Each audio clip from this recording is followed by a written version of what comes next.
تو تکبیر اولا سے پہلے ہم نیت باندھتے ہیں. اب اس نیت کے لیے اگر ہم زبان سے اسے کہیں یا نہ کہیں، تو جب ہم نے نماز کا ارادہ کیا تو اس وقت ہم ایک ارادہ کرتے ہیں کہ ہم ظہر کی نماز پڑھیں گے، یا میں اٹھوں ذرا ظہر کی نماز پڑھ لوں.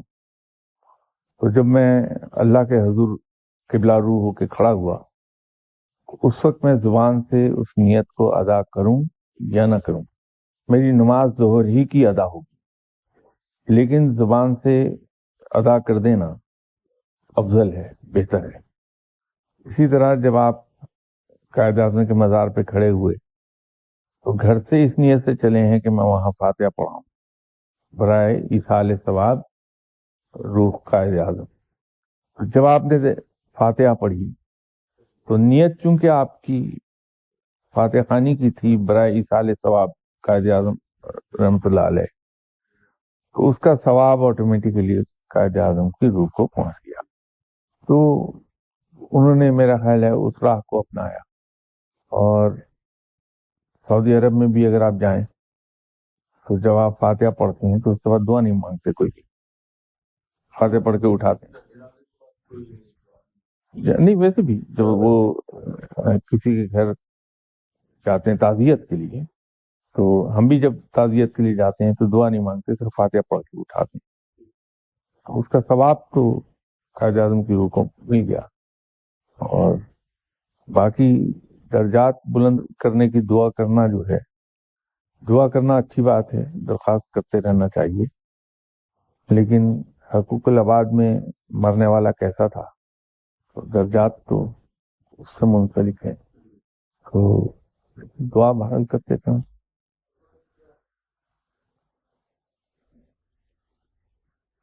بد دعا کوئی قابل ستائش چیز ہے نہیں اسلام میں، رب کے نزدیک کوئی زیادہ قابل ستائش چیز. وہ زبان اور دل کی بات، تو جیسے میں نے آپ سے نیت کی بات کی، زبان سے کوئی کہے یا نہ کہے، جو دل سے آواز اٹھ رہی ہے رب تعالیٰ تو اس کو زیادہ دیکھے گا. زبان سے انسان کیا کہہ رہا ہے اس کی ویلیو کم ہے. دی ہوئی بد دعا تو شاید کم ہی قبول ہوتی. اگر کسی شخص نے کسی کو بد دعا دے دی تو بہت کم قبول ہوتی. لیکن اس کے برعکس جو خطرناک چیز ہے وہ دوسری ہے. وہ خطرناک چیز یہ ہے کہ اگر ایک آدمی نے کسی کا دل دکھایا تو وہ بندہ آگے سے ہنستا رہا جینوئنلی دل سے، اس نے اس کا برا نہیں مانا، کچھ بھی اگنور کر دیا کہ کوئی بات نہیں، غلطی، یہ بھی انسان ہے، غلطی کر گیا، خیر ہے. تو وہاں پھر قدرت کا نظام ایکٹیو ہوتا ہے. پھر اس انسان کے بدلے قدرت خود لیتی دوسرے سے، زیادتی کرنے والے سے.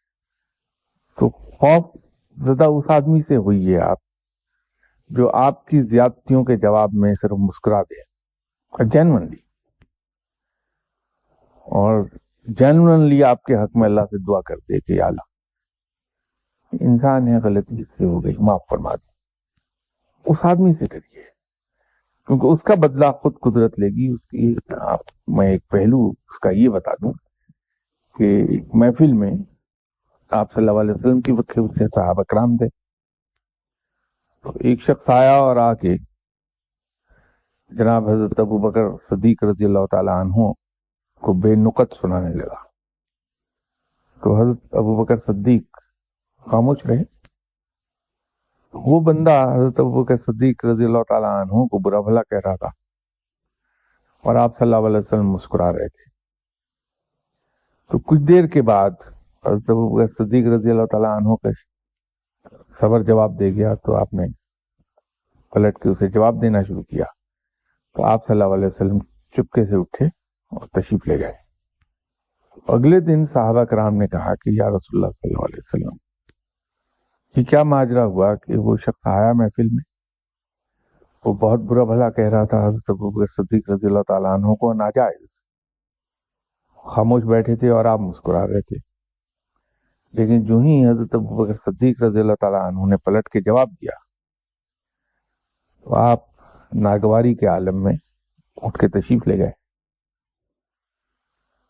تو فرمایا کہ اصل میں جب وہ بندہ ناجائز طور پر حضرت ابوبکر صدیق رضی اللہ تعالیٰ عنہ کو برا بھلا کہہ رہا تھا، تو رب تعالیٰ نے ایک فرشتہ وہاں معمور کیا تھا جو اس آدمی کو پلٹ کے جواب دے رہا تھا آن بہاف آف حضرت ابوبکر صدیق رضی اللہ تعالیٰ عنہ.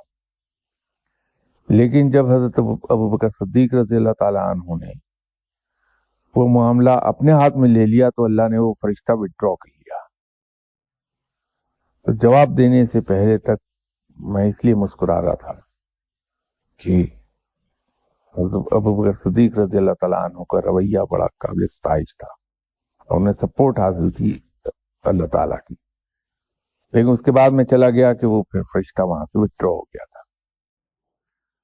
بددعا تو انسان اس وقت دیتا ہے جب بدلہ لینا چاہتا ہے لیکن بدلہ لینے کے قابل نہیں، تو وہ کمزور کا حربہ استعمال کرتا ہے کہ بددعائیں دیتا.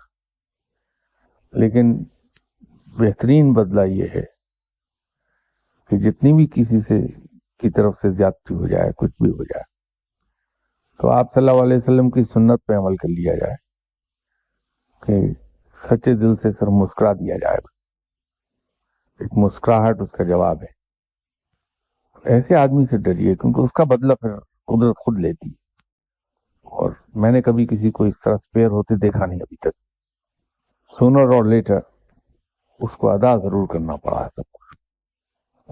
جب قدرت کے ذریعے ایسی چیز آتی ہے تو then one pays through his nose. ظلم برداشت کرنے سے اسلام نے منع کیا ہے.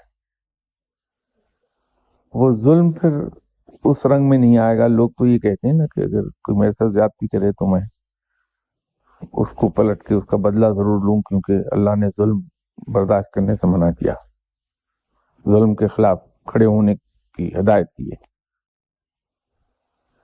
بات یہ ہے کہ اگر ایک پڑوسی جو سامنے رہ رہے ہیں میرے، اگر یہ مجھے نقصان پہنچاتے ہیں، تکلیف پہنچاتے ہیں، ایذا دیتے ہیں، اور میں ان کو ہنس کے برداشت کرتا ہوں، تو وہ ظلم نہیں سہ رہا بلکہ وہ حسن سلوک کے ضمن میں آئے گا کہ میں ہمسائے کے ساتھ حسن سلوک سے کام لے رہا ہوں. لیکن وہی ہمسایہ اگر میرے دوسرے پڑوسی کے ساتھ زیادتی کر رہا ہے تو پھر مجھ پر فرض ہے کہ میں اس کی مدد کو، اس پڑوسی پر جس کے ساتھ ظلم کیا جا رہا ہے اس کی مدد کے لیے اٹھ کھڑا ہوں. یہ میں ظلم کے خلاف جدوجہد کروں گا کہ میں دیکھ رہا ہوں کہ میرا یہ ایک پڑوسی جو ہے دوسرے پڑوسی کے ساتھ سرین زیادتی کر رہا ہے، تو میں پھر جس پہ ظلم ہو رہا اس کی سپورٹ میں کھڑا ہو جاؤں گا.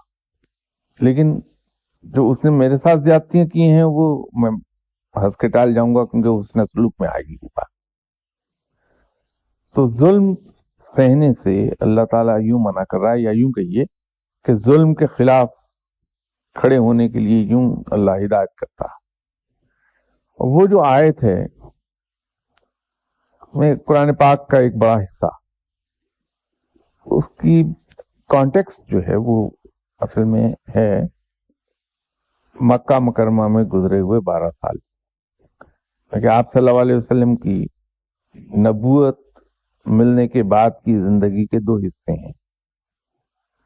اعلان نبوت سے لے کے ہجرت تک 12 سال جو مکہ مکرمہ میں گزرے، اور ہجرت سے لے کے آپ صلی اللہ علیہ وسلم کے اس دنیا سے پردہ فرما جانے کے بعد تک 10 سال تو پورے ہوئے، 11واں سال انکمپلیٹ رہ گیا تھا. اسے یا 10 سال گنیے، 11 سال جو بھی گننا چاہیں آپ، تو ہم تو 10 سال گنتے ہیں کہ 10 سال کمپلیٹ کر لیے تھے. تو وہ 10 سالہ مدنی زندگی اور 12 سالہ مکی زندگی. جب مکی زندگی ہے 12 سالہ، اس میں جو مسلمان شروع میں ایمان لے آئے تھے اللہ تعالیٰ پر اور اسلام قبول کر لیا تھا، ان میں شروع میں ایمان لانے والوں میں ایک بہت بڑی اکثریت ان لوگوں کی تھی جو معاشرے میں پسے ہوئے تھے ون وے اور دی ادر. جیسے جناب حضرت بلال حبشی رضی اللہ تعالیٰ عنہ غلام تھے، اسی طرح اور دوسرے فائنینشلی اتنے افلوئنٹ نہیں تھے. تو ان کے آقاؤں نے اور ان کے بالادست لوگوں نے ان کے اوپر ظلم ڈھائے تھے بے پناہ قسم کے. تو وہ رب تعالیٰ نے ان کو اپنی مدد کا ایک وعدہ کیا کہ جب ظلم حد سے گزرے گا تو میں موجود ہوں, میں تمہاری مدد کو آؤں گا. کانٹیکسٹ اس کا یہ ہے, لیکن چونکہ قرآن پاک میسج ہے رہتی دنیا تک کے لیے, تو یہ فارمولا اپلیکیبل ہے for all times to come. لیکن اس کے بیان کا کانٹیکسٹ وہ ہے, یہ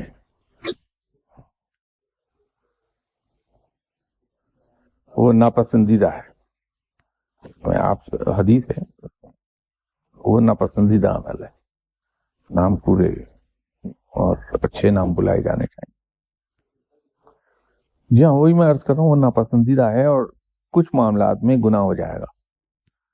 جیسے رحمان ہے, عبد الرحمان نام رکھتے ہیں ہم, لیکن ہم میں سے بڑی اکثریت رحمان کے نام سے پکارتی ہے, تو گناہ ہو جائے گا, کیونکہ رحمان تو ایک ہی ہے پوری کائنات میں.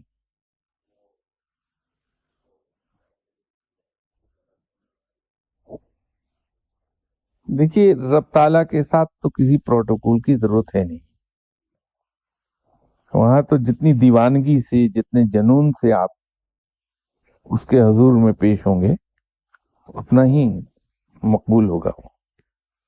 ہاں, البتہ جو مسند طریقہ بتایا گیا نماز کا, نماز کے آداب جس کو ہم کہتے ہیں, اس کے فرائض اور آداب, ان کو آبزرو ضرور کیجیے. جیسے ابتدا ہوگی, ارادہ ہے نماز کا, پھر وضو یا غسل ہے, پھر نیت ہے, پھر تکبیر ہے, قیام و سجود ہے. تو اس کو اس رنگ میں ادا ہونا چاہیے. اسی طرح پھر اس کے آداب کی بات ہے, سر ڈھانپ کے نماز پڑھنا زیادہ افضل ہے. پھر اس انداز میں کھڑا ہوا جائے جو جیسا بتایا کہ نہ ہاتھ اس طرح باندھ جائے, دایاں اوپر آئے بایاں نیچے ہو اس کے. تو ان آداب کا خیال رکھا جانا چاہیے. باقی رب تعالیٰ کے ساتھ تو ہم تو اس میں یقین رکھتے ہیں کہ اس کی محبت کا جنون جس قدر زیادہ ہو جائے گا, اور اس جنون میں جس طرح سے آپ اسے پکارتے ہیں, اس کو زیادہ پسند آتا ہے. نہیں, اس کا منیمم 4 ہیں, اس کے 2 رکعت کی صورت ہے. منیمم 4 رکعت, لیکن 2 کی صورت ہے, وہ پڑھ لی جائے.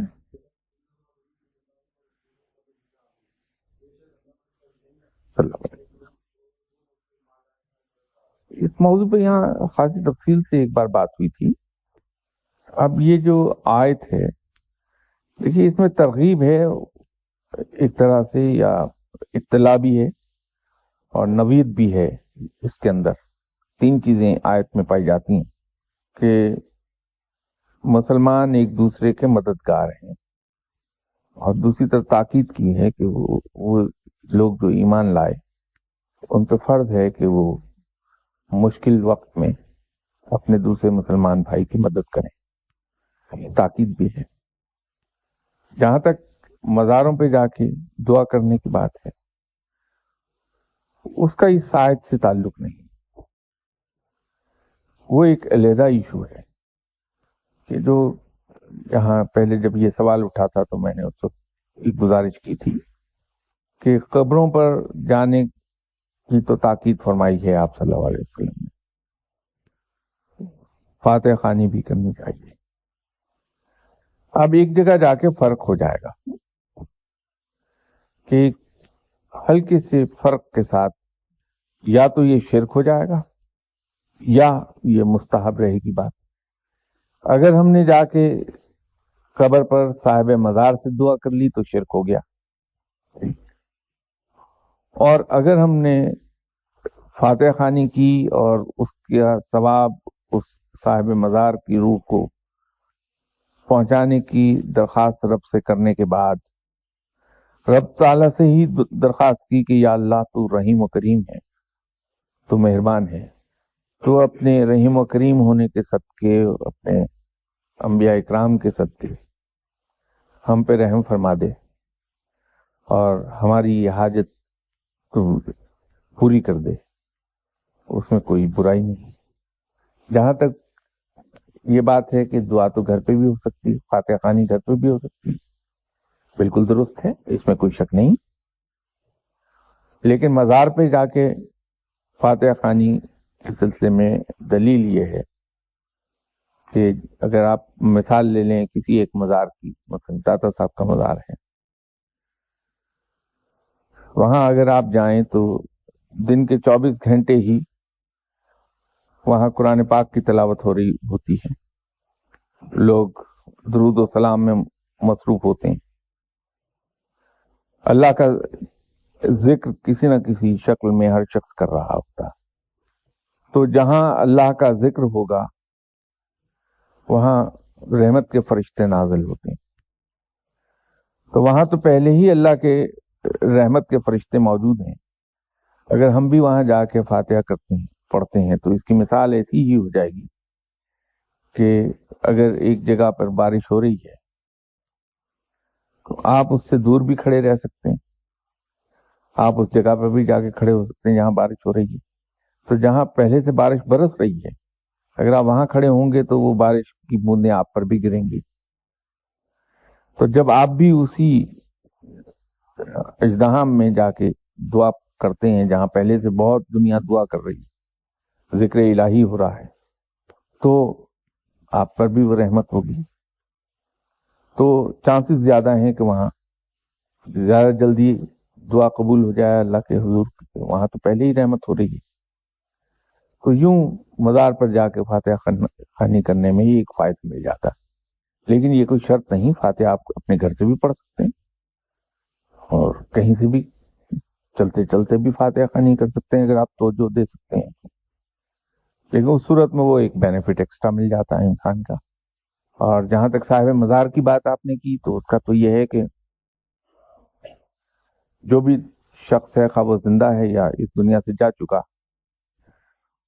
اسے اپنے نامہ اعمال کو بہتر کرنے کے لیے نیکیوں کی ضرورت ہے، وہ نیکیاں کسی صورت میں بھی ہو سکتی ہیں، لیکن جو آدمی بیچارہ انتقال کر گیا یہاں سے، اب وہ اپنے نامہ اعمال میں نیکی یا بدی دونوں طرح کی ایڈیشنز اور آلٹریشنز کرنے سے آری ہو، اب وہ اس کو نامہ اعمال کو بدل نہیں سکتا اپنا، تو جب کوئی زندہ شخص کوئی نیک کام اس نیت سے کرتا ہے کہ اس کا ثواب اس دنیا سے چلے جانے والے آدمی کی روح کو مل جائے،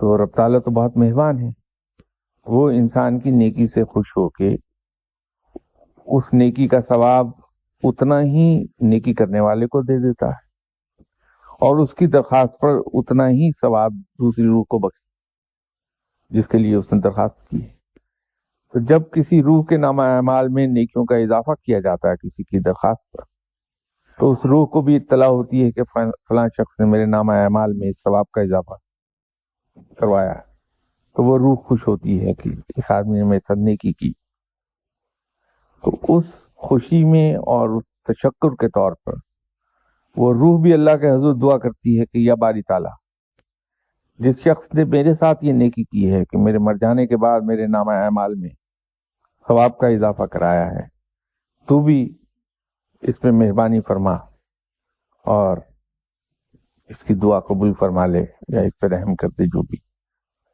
تو ہو سکتا ہے کہ اس روح کی دعا کے نتیجے میں اگر وہ نیک آدمی ہے، اللہ کا مقبول آدمی، تو وہ حاجت روا ہو جائے، تو وہ جو مدد کی بات آپ کر رہے تھے وہ اس کے پیچھے یہ میکنزم ہے۔ بے شک بے شک،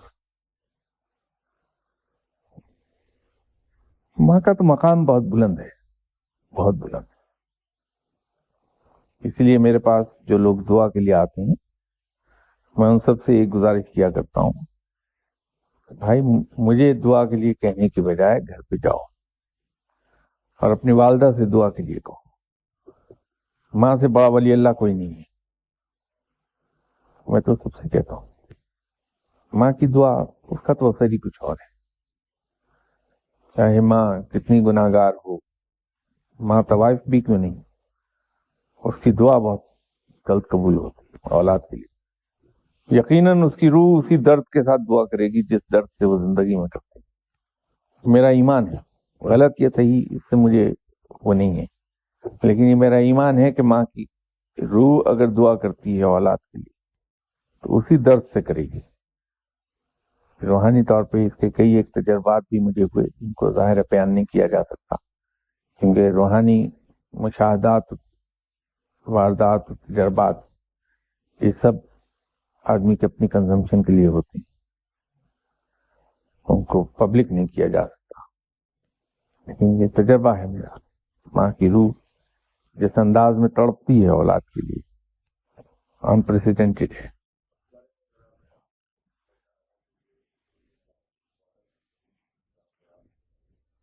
اس کی امپورٹنس کا تو عالم سر ایک ہے کہ جناب حضرت علی کرم اللہ وجہہ نے فرمایا کہ مصیبت اور غربت کا مقابلہ صدقہ و خیرات کرو.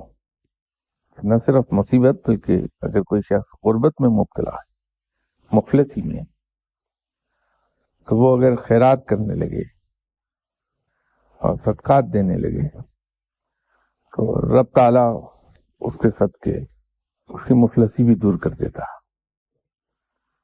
غربت دور ہو جاتی.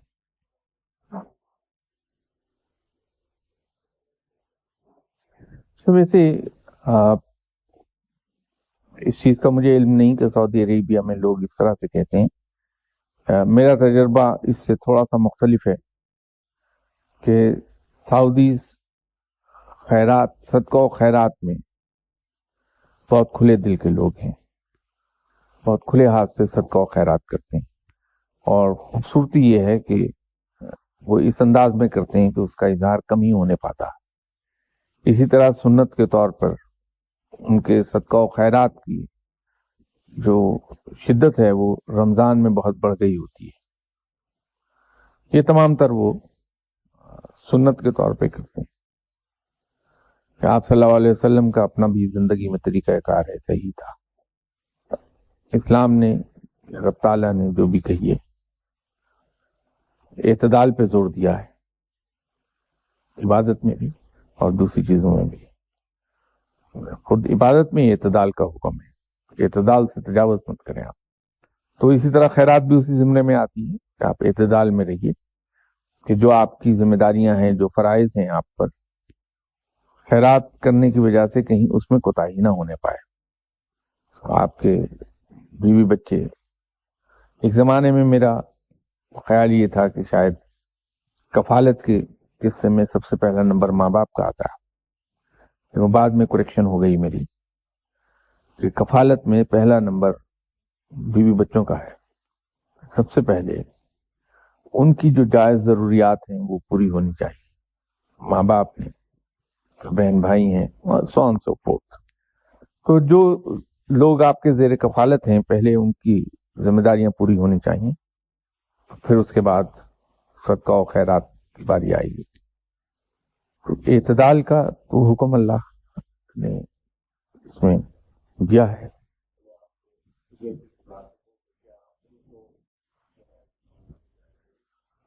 دیکھیے صاحب، زکوٰۃ کے سلسلے میں کوئی ifs and buts نہیں ہے، کوئی ایگزمپشنز نہیں ہیں، کیونکہ زکوٰۃ اصل میں سیونگ ٹیکس ہے، وہ سیونگز ٹیکس ہے. وہ اس میں سیدھا سیدھا ایک فارمولا رب تعالیٰ نے دیا ہے. اگر کسی شخص کا گزارا نہیں ہوتا ہے، میرا، میں بچوں کی فیسیں نہیں دے پا رہا، بجلی کا بل نہیں دیتا، یوٹیلٹی بلز میں پے کرنے کی پوزیشن میں نہیں، تو یہ لاجیکل بات ہے کہ اس کے پاس سیونگ ہو ہی نہیں سکتی. پہلی بات ہے کہ وہ اپنے ایکسپنسز پورے کرے گا.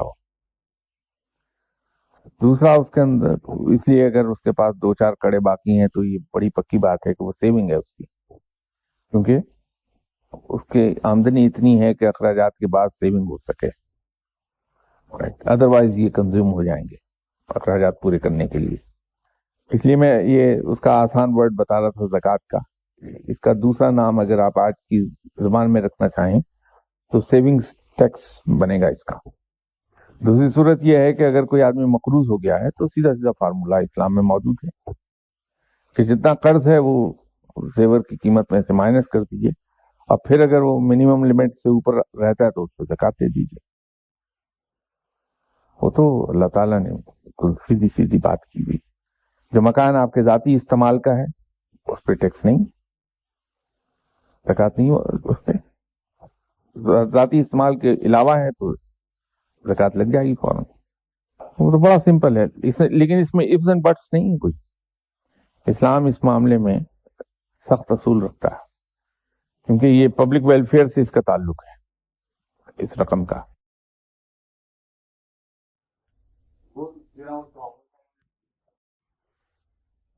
دیکھیے کسی اور ضمن میں ذکر چلا تھا تو میں نے اس وقت بھی گزارش کی تھی کہ سب کانٹیننٹ کے اندر ہماری بہت سی پرابلمز کی جڑیں کہیں اور جا کے ملتی ہیں. ہم میں سے ایک بڑی اکثریت ہندو سے مسلمان ہوئی ہے، ماسوائے وہ بہت ہی مختصر سی اقلیت جو عرب سے آئی. تو جب ہم ہندو سے مسلمان ہوئے ہیں تو اس کے باوجود ہندوؤں کی میجورٹی یہاں رہی اور ہم ہندوؤں میں رہتے رہے. تو چونکہ ہمارا سوشل انٹریکشن ہندوؤں ہی کے ساتھ رہا تو ہمارا بلیف تو چینج ہو گیا،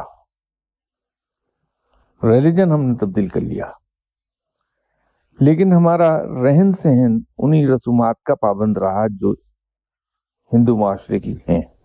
تو ہندوازم کی بہت سی قباحتیں وہ ابھی تک ہماری زندگی میں چلی آ رہی ہیں.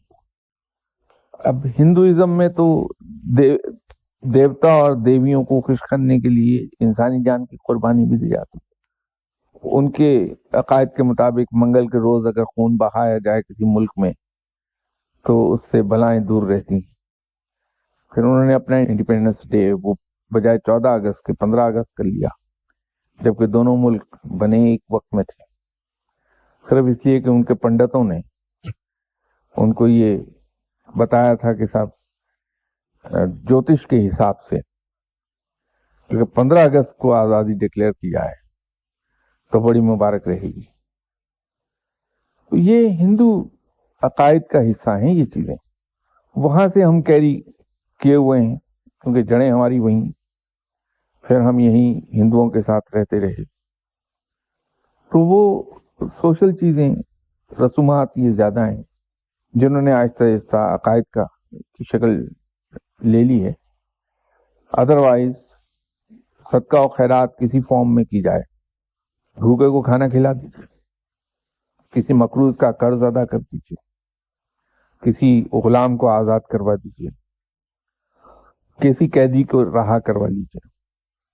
یہ سب صدقہ و خیرات کے ضمن میں آتا ہے. آپ اگر دیکھتے ہیں کہ آپ کے ارد گرد کہیں کوئی ایسا انسان ہے جو فائنینشلی لیس فارچونیٹ ہے تو بکرا ذبح کرنے کی بجائے بے شک صدقے کا بکرا، قربانی نہیں، صدقے کا بکرا اس کی قیمت جا کے اس کو دے دیجیے اس نیت سے کہ یا اللہ کے نام پہ اس کی میں مدد کر رہا ہوں. انشاءاللہ تعالی اللہ کے یہاں بکرے سے شاید زیادہ ہی قبول ہوگا، کیونکہ ایک شخص کو آپ نے ہاتھ پھیلانے سے اس ذلت سے بچا لیا ہے جو ہاتھ پھیلانے سے ملتی ہے. لیکن قربانی اس ضمن میں نہیں آئی.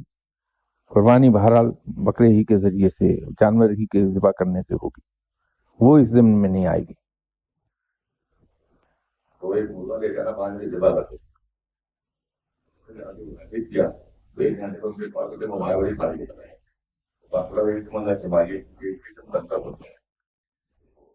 اب آپ آئندہ اگر کبھی ایسی کوئی دقت پیش آ جائے تو وہ جو مرغا آپ نے ذبح کیا تھا اسی کی قیمت کے برابر پیسے کسی حاجت مند کے ہاتھ پہ رکھ دیجیے اور دیکھیے کہ وہ گھنٹے کے بعد پانی نکلتا ہے یا پون گھنٹے میں نکل آتا. تو بات تو صدقے کی ہے کہ مرغے کی صورت میں صدقہ کر دیا اور اس کو اس انداز میں کر کے دیکھ لیجیے, شاید اس سے پہلے ہو جائے. جو تجربہ کرنے کی بات ہے. ایک دوسرا ہو یہ جاتا ہے کہ کچھ ہماری اپنی بھی ذہنی سیٹسفیکشن کی بات ہے. اللہ تعالیٰ نے اس انسان کو, وہ جو اس نے کہا نا کہ میں نے انسان کو بہترین تقویم پر بنایا اور بہترین شکل میں سے بنایا. انسانی جسم تو ایک سائنسی عجوبہ ہے ہی ہے, اور بڑے سے بڑا ڈاکٹر جو علم کے بہت اونچے مقام پر بیٹھا ہے وہ بھی اگر حوصلہ مند ہے تو کھلے لفظوں میں اس چیز کو تسلیم کرتا ہے کہ آج بھی جبکہ کلینکل سائنس اتنی ایڈوانس کر گئی ہے, میڈیکل سائنس میں انسانی ہیومن اناٹمی کو سائنس آج بھی 30 to 40% سے زیادہ سمجھ نہیں سکی.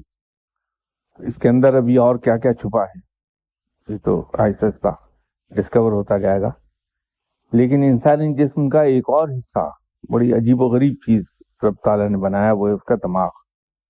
اس کے اندر کیا کیا قوتیں پنہا ہیں وہ ابھی تک پتہ نہیں چلا کسی کو. اگر انسانی ذہن کو آپ قابو کر لیں اور اسے کنسنٹریشن کے معاملے میں اتنا ٹرین کر لیں تو یقین کیجئے کہ ایسی تجربات ہو چکی اب تک کہ آپ اپنی ذہنی قوت سے چلتی ہوئی بس کو روک لیتی. تو ہوتا یہ ہے کہ جب ہم کبھی ذہنی طور پہ مطمئن ہو جائیں کہ یہ صدقہ ہم نے کالا بکرے کا یہاں دے دیا, خون بہا دیا, اب ہمارا کام سیدھا ہو جائے گا, تو خود آپ کی وہ جو ذہنی قوت ہے وہی کام میں آتی ہے اور کام سیدھے ہو جاتے ہیں. یہ اس کا دوسرا سائنسی ورژن یہ ہے اس کا. آئندہ کبھی آپ اللہ کے نام پر کسی ضرورت مند کی کام آ کے دیکھیے تو وہ شاید کالا مرغا دینے سے زیادہ جلدی کام ہو جائے گا آپ کا.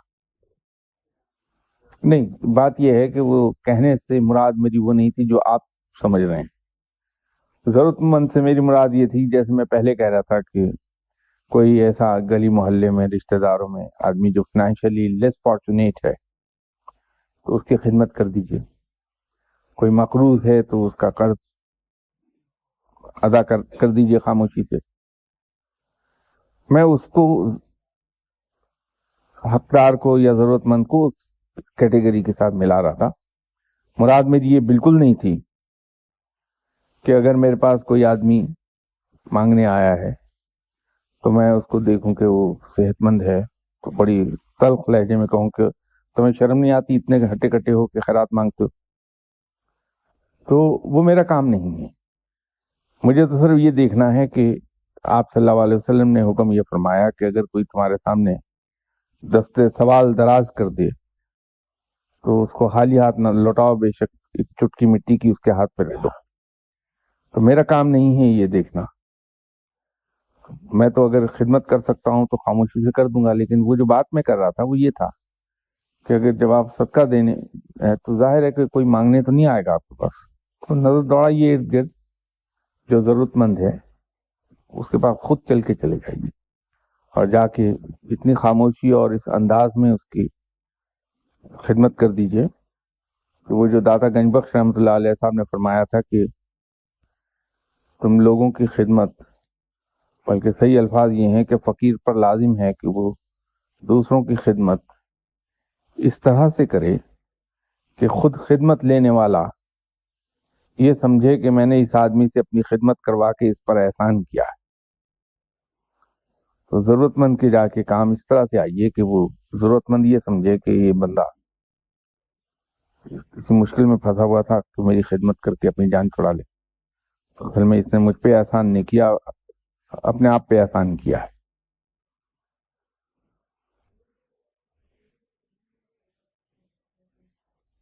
نہیں دیکھیے, صدقہ اور زکوٰۃ کے بارے میں تو یہ ہے کہ بتا دینا بہتر ہے کہ یہ صدقہ ہے, یہ زکوٰۃ کے پیسے. کیونکہ فرض کر لیجئے کہ چونکہ خود سید ہوں اس کے بارے میں کیا عرض کروں گا کہ اگر کہیں وہ سید ہے بندہ تو اس کے لیے ممانعت ہے صدقہ لینے کی، خیرات لینے کی اور زکوٰۃ لینے کی. وہ اللہ نے اس کے لیے غنڈہ ٹیکس مقرر کیا، وہ عشر تو لے سکتا لیکن صدقہ و خیرات نہیں لے سکتا. وہ ہو سکتا ہے سید ہو، آپ کو پتہ نہ ہو تو بتا دینا بہتر ہے، لیکن انداز ایسا ہونا چاہیے اتنا ہمبل اور اس طرح کا، کسی طور بھی اس کو یہ احساس نہ ہونے پائے کہ اس پہ احسان کیا جا رہا.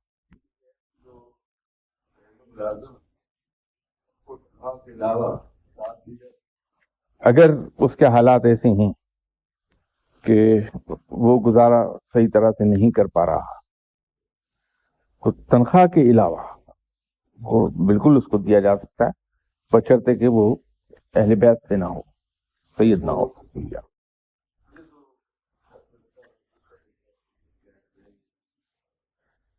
نہیں ہو سکتا ہے کہ ان کے ایڈمنسٹریٹو ایکسپینسز، آپریشنل ایکسپینسز اتنے زیادہ ہوں یا تو وہ اس سے وہ پورا کرنا چاہتے ہیں، اس میں ڈونیشنز ان کو ملتے رہتی ہیں اور ہو جاتا ہے.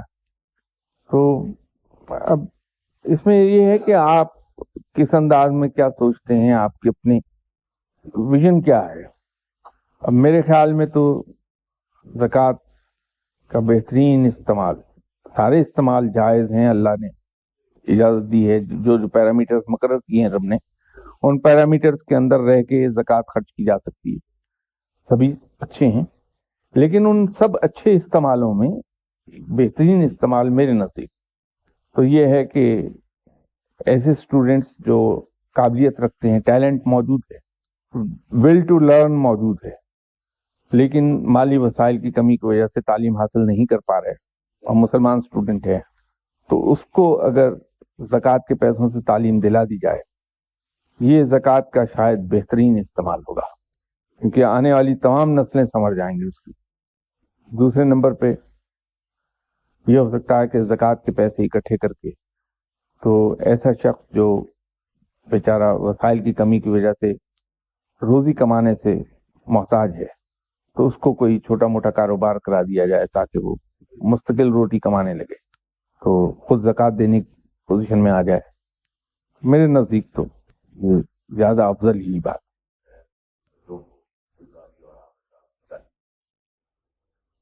دیکھیے اس میں یہ تو لمبے سبجیکٹس ہیں، میں نے عرض کیا نا کہ جو پیرامیٹر اللہ تعالیٰ نے سیٹ کیے ہیں ان کے اندر رہتے ہوئے زکوٰۃ جو خرچ ہو رہی ہے سبھی بہترین ہے، جائز ہے. اب سوال یہ ہے کہ اس کا اور بہترین مصرف کیا ہو سکتا ہے. تو اب جیسے مدرسے کی مثال آپ نے دی جو کہ بہت بڑی تعداد میں ہیں چھوٹے گاؤں کے اندر، اب ان مدرسوں کو اگر آپ گہرائی سے ذرا دیکھ لیں تو بچوں کو ایک حد کی لمیٹڈ سکیل پر لکھنا پڑھنا تو سکھایا جا رہا ہے، لیکن ساتھ ہی ساتھ ان کی جو خودداری اور سیلف ریسپیکٹ ہے وہ ختم ہو رہی ہے. تمام بچوں کو معلوم ہے کہ وہ مانگے کی روٹی اور مانگے کا کپا استعمال کر رہے ہیں، تو ان کی جو سائیکولوجیکل ہیلتھ ہے وہ نارمل نہیں ہوتی.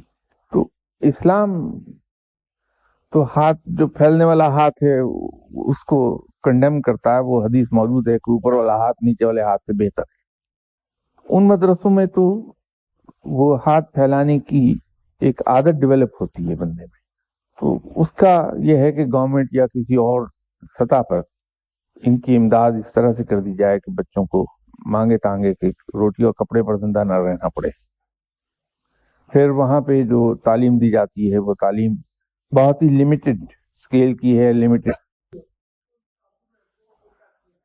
دیکھیے اس میں شوکت صاحب بحیثیت فقیر کے میرے ویوز شاید پڑھے لکھے آدمی کے ویوز سے مختلف ہو جائیں، کیونکہ میرے ویوز بالکل جاہلانہ ہی ہوں گے جس کا نہ کوئی سر ہے نہ کوئی پیر. بات یہ ہے کہ اگر حکمران یہ چاہتا ہے کہ میں عوامی نمائندوں کو اپنے قابو میں رکھنے کے لیے ان کی تنخواہ دگنی کر دوں، 40,000 سے 80,000 کر دوں، تو فرق تو صرف 40,000 روپے کا ہے، جو رقم اتنی بڑی نہیں ہے. تو جتنے عوامی نمائندے ہیں ماشاءاللہ وہ نہیں چاہتے کہ ہمیں کوئی قابو کرے یا غلام بنائے. تو یہ جو انکریز ہے اس کو وہ پریزیڈنٹ کے منہ پہ دے مارتے ہیں کہ ہم میں سے ایک آدمی بھی یہ لینے کو تیار نہیں ہے, تم ہمیں لالچ کی ہڈی ڈال رہے ہو. تو پریزیڈنٹ تو کسی صورت ان کو قابو نہ کر پایا, بلکہ الٹا شرمندہ ہو جائے گا. کل کو پریزیڈنٹ انہیں کہتا ہے کہ میں ایک ایک پلاٹ آپ کو دے دوں گا ہر شہر میں 4-4 کنال کا, تو اٹھا کے پیپر اس کے منہ پہ دے مارتے ہیں کہ آپ ہمیں خریدنا چاہتے ہیں, ہم عوامی نمائندے ہیں اور ہماری انٹیگریٹی جو ہے وہ ان چیزوں سے کہیں اوپر ہے. تو پریزیڈنٹ بے بس ہو گیا. بات یہ ہے کہ وہ ایک بار کچھ بہت پڑھے لکھے لوگ جن میں کچھ جنرل بھی شامل تھے, وہ بیٹھے ہوئے ایک جگہ گفتگو کر رہے تھے. تو کچھ لوگوں کا یہ خیال تھا, کیونکہ وہ دانشور تھے تو ان کا سوچ گہری تھی کہ رشوت اس لیے زیادہ ہے کہ غربت, بجلی کی چوری اس لیے کی جاتی ہے کہ انسان غریب ہے, یوٹیلیٹی بل پے نہیں کر سکتا. اسٹریٹ کرائمز اس لیے زیادہ ہیں کہ غربت زیادہ ہے, روٹی چلانے کے لیے اسٹریٹ کرائم. میرا ان سے ایک سوال تھا کہ کیا آج غربت اسلام کے ابتدائی زمانے سے زیادہ ہے؟ اس وقت تو پیٹ پہ پتھر باندھ کے آپ نے جنگیں لڑی تھیں, تو آج کیا ہم 2 یا 3 یا 4 پتھر پیٹ پہ باندھ کے جنگ لڑتے ہیں؟ تو ظاہر ہے کہ وہ ایک لمحہ سوچنے کے بعد جو حقیقت ہے اسی کو تسلیم کرنا پڑا کہ نہیں صاحب, اس وقت غربت موجودہ غربت سے کم 5000 گنا زیادہ تھی. تو پھر کیا وجہ ہے کہ اس وقت اسٹریٹ کرائمز اور دوسری چیزیں اسلامی معاشرے میں نہیں تھی؟ بات یہ ہے کہ ہر آدمی کا ایمان اپنی جگہ درست تھا. اس وقت کا رویہ اصل میں یہ تھا کہ جیسے آج ہماری خواہش ہے کہ ہمارا ہر حکمران حضرت عمر رضی اللہ تعالی عنہ جیسا ہو, تو یہ خواہش کرتے وقت ہم ایک بات یہ بھول رہے ہیں کہ اگر امیر المومنین جناب سیدنا حضرت عمر رضی اللہ تعالی عنہ تھے تو رعایا صحابہ کرام تھی. تو ہمارے امیر المومنین کو حضرت عمر رضی اللہ تعالی عنہ کے مقام تک پہنچانے کے لیے یہ ضروری ہے کہ ہم صحابہ کرام کے کردار کے مقام کو پہنچ جائیں. ٹھیک, لیکن المیہ یہ ہے کہ میں یہ چاہتا ہوں کہ آپ میں سے ہر آدمی حضرت جنید بغدادی ہو اور میں خود واجپائی کی زندگی گزارتا رہوں. اسی طرح ہم میں سے ہر آدمی کی خواہش یہ ہے کہ مجھے دنیا فرعون کی سی ملے اور آخرت موسیٰ کی سی مل جائے. یہ ہو نہیں سکتا. تو نہ تو ایک آدمی جو ٹاپ پر بیٹھا ہوا ہے یا جو سب سے نچلی سطح پر کام کر رہا وہ سب لوگوں کو خراب کر سکتا ہے, نہ سب لوگوں کو اچھا کر سکتا ہے. اگر ایمان نہیں بکتا میرا تو آپ لوگ مجھے تو لاج دلا نہیں سکتے, اور اگر میرا ایمان اتنا ہی کمزور ہے تو مجھے آپ کی بھی ضرورت نہیں, میں ویسے ہی ایمان بیچتا رہوں گا بیٹا. تو بات تو وہیں آ جائے گی جو عرض کیا کرتا ہوں کہ ہم میں سے ہر آدمی یہ سوچ لے کہ باقی سب اچھے ہیں, میں برا ہوں اور مجھے اپنے آپ کو ٹھیک کرنا ہے, تو معاشرہ ایک دم ٹھیک ہو جائے گا.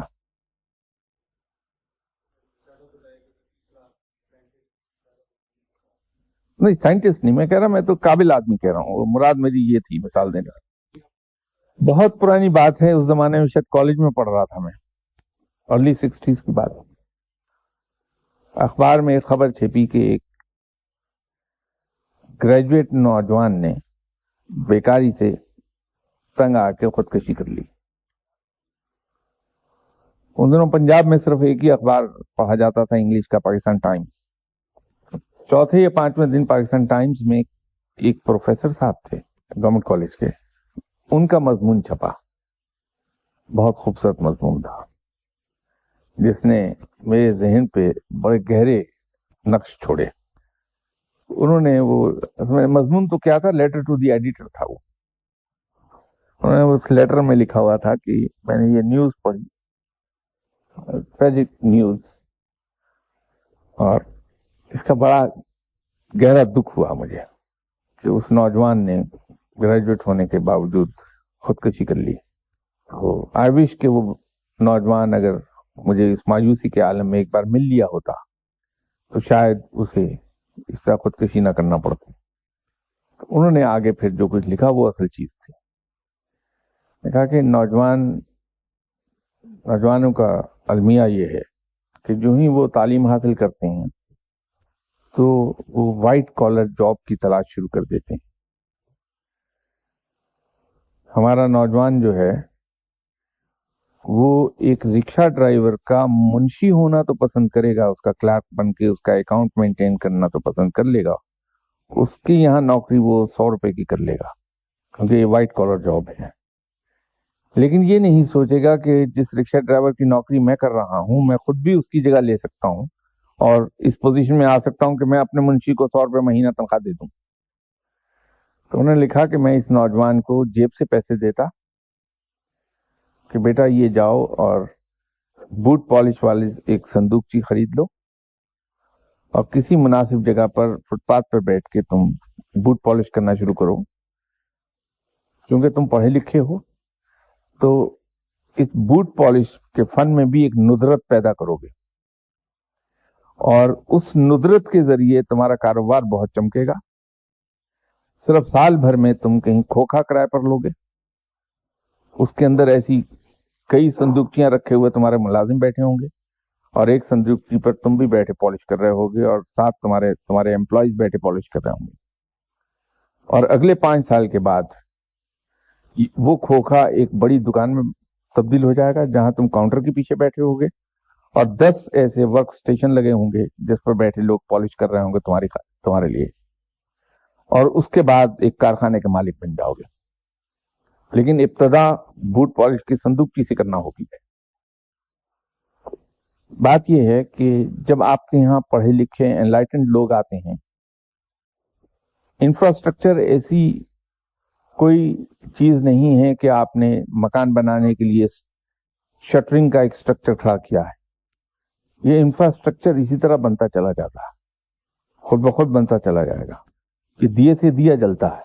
تو جب پڑھے